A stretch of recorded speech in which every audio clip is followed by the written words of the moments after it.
everyone, welcome back to the channel. Today I am headed to the Smithsonian National Museum of the American Indian, specifically to see an exhibit called Unbound, Narrative Arts of the Plains.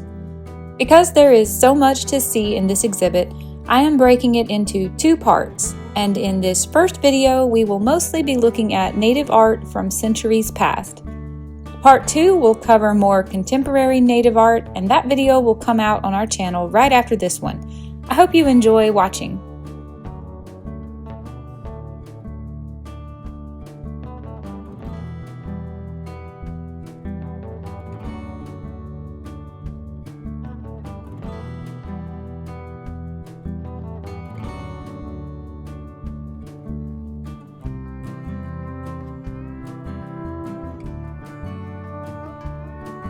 First things first, the very first exhibit that we come to shows the different types of materials that native art was made from and on throughout the decades. And this is a really neat little walkthrough just showing you what kinds of materials they used and how they evolved.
The first exhibit is a man's shirt from circa 1840, and we are looking at the back side of it.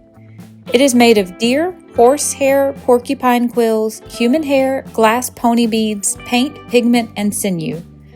Visible here are 3 battle scenes organized horizontally from top to bottom. Each tells of a victory by the warrior drawn on the right.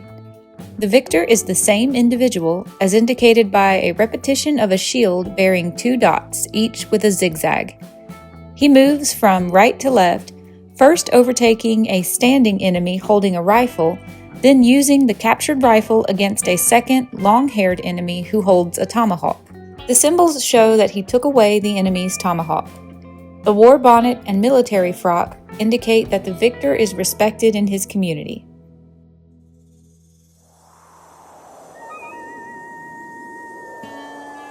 This drawing illustrates an expedition that the Lakota warrior Old Buffalo led against the Apsaluki or Crow when he was 28 years old.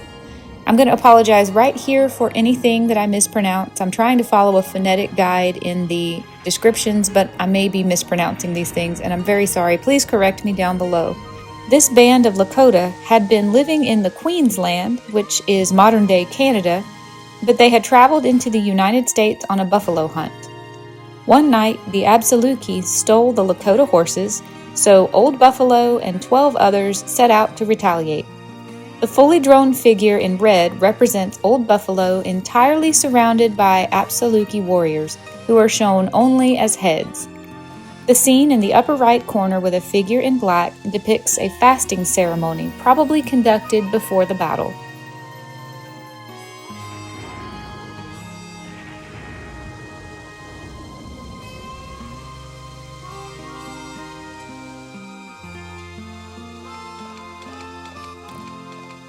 In this drawing, the dancer on the right carries a staff meant to honor a horse that was a comrade in battle. The artist, Rain in the Face, was a Hunkpapa Lakota leader who was among the most sensationalized Plains Indians of the 1800s. He allied with other Lakota leaders, such as Red Cloud and Sitting Bull, and fought the U.S. Army throughout the 1860s and 70s. Known equally well by journalists and cavalry officers, he sought to gain back control of land along the Bozeman Trail in Wyoming and to protect the Black Hills in South Dakota.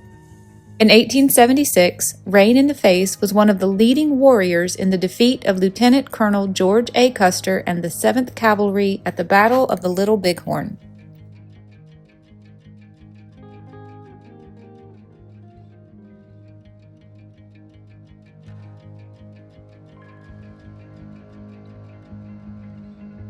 Siosapa, or Black Chicken, was a noted religious leader at the First Peck Reservation in Montana and sought to depict his tribe's traditional sun dance here and in several other paintings.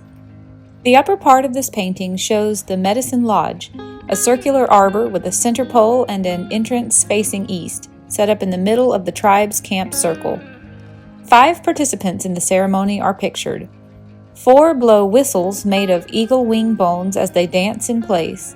The 5th dancer is suspended from the center pole by 2 hide cords attached to wooden pins that pierce the skin of his back. Contrary to popular belief, a young man did not undergo this excruciating experience to become a warrior. Warriors often made a vow to participate in the next sun dance if they came through the fight safely. The 6 riders may represent such a battle.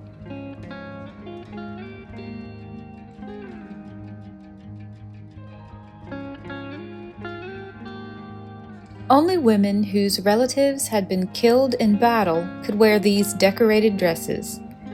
This dress was probably painted by Running Antelope.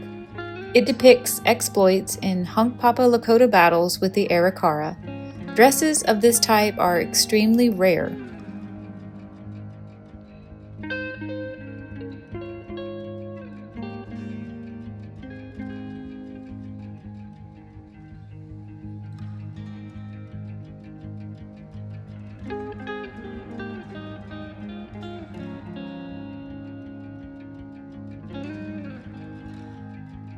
This is an example of a winter count, which is an illustrated calendar history of an important or unusual event representing each year.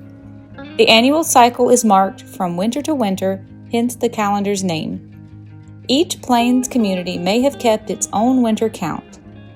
Most often, respected members of the community determined which event should represent the entire year, and an artist historian illustrated the event. Since winter counts can span several decades, usually more than one artist historian contributed. This particular winter count begins in 1798 and ends in 1902. The artists are unknown, but the Hunkpapa Lakota chief Long Soldier described the drawings for an interpreter. The calendar is known as the Long Soldier Winter Count. The first year appears in the upper left corner, and subsequent years move forward in a clockwise direction.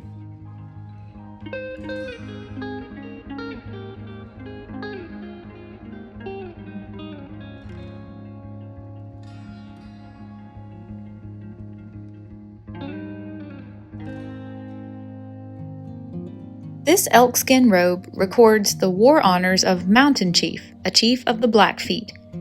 His accomplishments are among those most often depicted on plains, robes, and panels. Mountain Chief is known to have led battles against many of his enemies. As shown on this robe, he led horse raids and war parties against his enemies and killed bears, painted in blue in the lower left corner. Each inverted U shape indicates a war party effort. The nearby crescent symbols with an S shape extending downward from the center record Mountain Chief's success as a scout discovering enemy camps.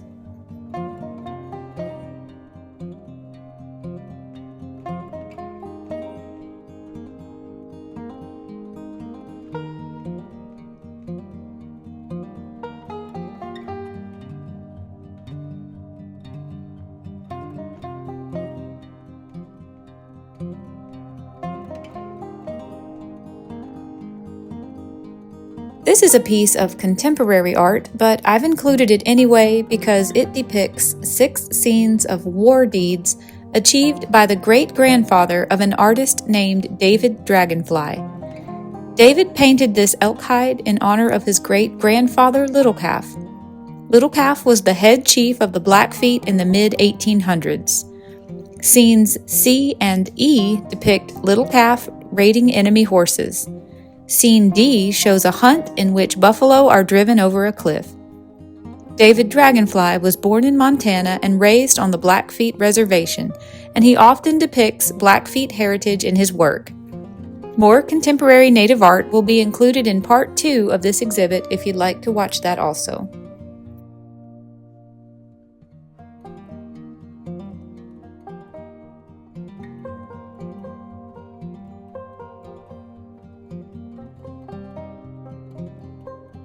In a series of scenes that begins in the upper right corner, an artist named Jaw tells the story of a successful raid in which he captured 70 Crow horses. He can be identified by the wolf skin hanging first outside his teepee and then on his back. In the upper row, he leads his war party and looks at the enemy camp through a telescope. In the lower set of illustrations, Jaw unties the horses while the unsuspecting enemy warriors are asleep inside their teepees. The Crow are painted as upper torsos and heads, each with a distinctive hairstyle. The hoof prints and horse figures show Jaw returning to his camp victorious. In referring to this exploit, Jaw said, "I did not waken nor kill any of the Crows. I just took their horses. No Sioux ever took more horses in one night."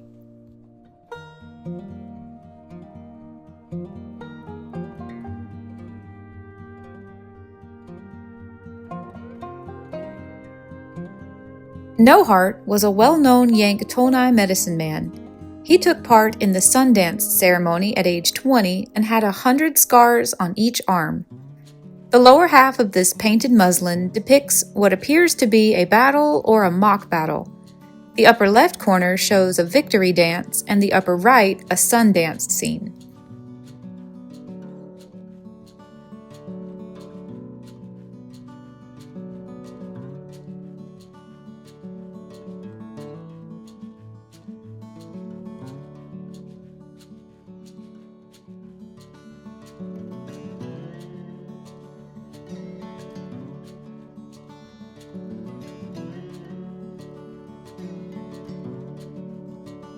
Of the 10 battle scenes that Spotted Tail painted on this robe, 5 celebrate the war deeds of the Crow warrior named White Swan. Recognizable by his red cape, White Swan uses a lance to take down an enemy armed with a rifle and pistol. This daring feat counted as an important coup. White Swan is shown carrying a red and blue flag, the standard he bore in his official capacity as Lieutenant Colonel George A. Custer's scout. The red on the horse and on White Swan's leg indicate that both were wounded. Despite these handicaps, White Swan counted coup on his enemy by striking him with his stick and then killing him.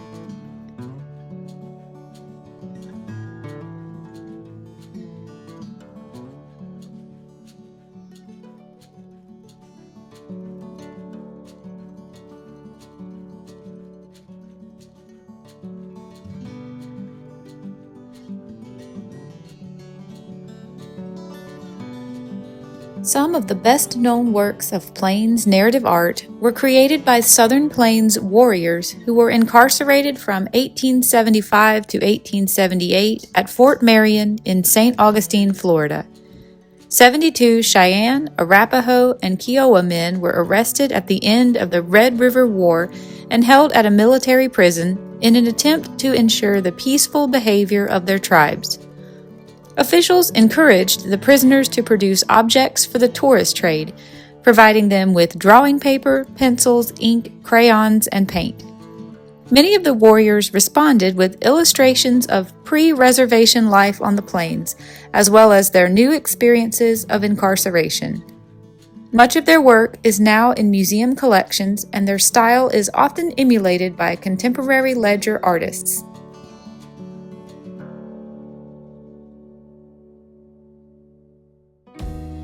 These paintings detail the exploits of Shoshone chief Washakie in the war between his nation and the Ute.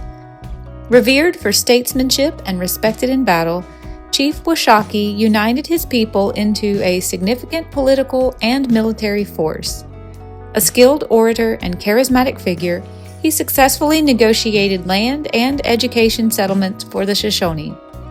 In 1868, Washakie signed a treaty that established a 3 million-acre reservation in Wyoming's Wind River County. The reservation is still the home of the Shoshone. Washakie remained an active and respected leader until his death in 1900 at the age of 102. He was accorded a full military funeral.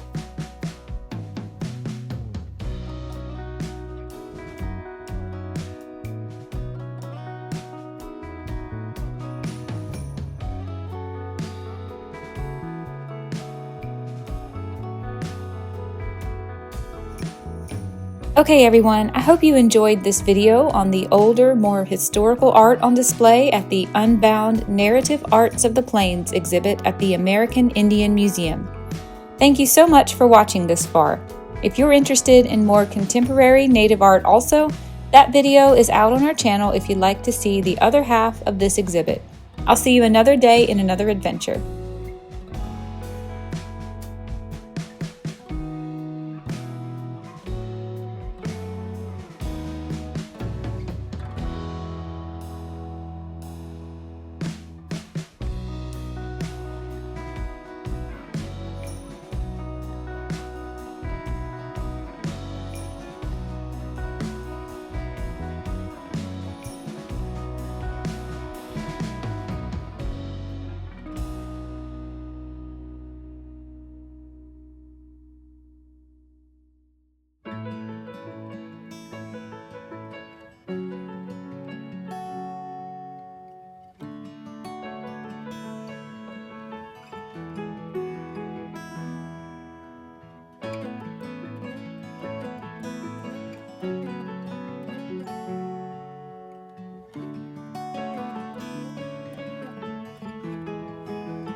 Postcard time! If you are still watching this video, here is the postcard that I bought in the gift shop to give out to the very first person to leave a comment on this video and ask for it. If you're the first person, I'll respond to your comment with an email address so you can send me your physical address, and I'll write a personalized note on it and send it out with the next day's mail. Thank you so much for watching. This is just something I'd like to do to show my appreciation for your support.